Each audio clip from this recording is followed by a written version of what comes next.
નમસ્કાર મિત્રો, ભવાની ડેરી ફાર્મમાં આપનું હાર્દિક સ્વાગત છે। ભવાની ડેરી ફાર્મમાં આપણે આજે ત્રીજી ગાય લાવ્યા છે। આ આપણે બાયડ થી લીધી અને આનું વેતર છે ત્રીજું અને કિંમત આપણે 1 ને 5 માં આ પડતર છે એની ખરીદી। પ્યોર એસએફ બ્રીડ છે આપણે, તમે જોઈ શકો છો।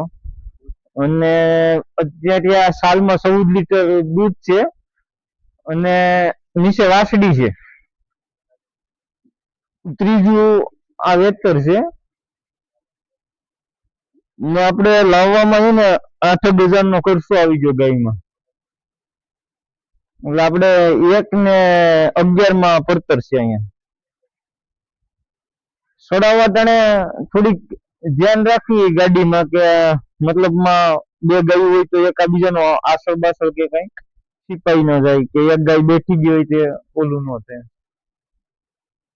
અને અહીંયા આપણે છે ને મતલબમાં ખાવામાં એનું ત્યાંથી એકાદું બે બાસકા લઈ લેવા, એટલે અહીંનું સેટ થતા આપણું ખાણ સેટ થતા થોડોક સમય લાગે, તો એ આપણે મતલબ એનું ખાણ હોય આપણી પાસે તો એ તાત્કાલિક સેટિંગ આવે ને।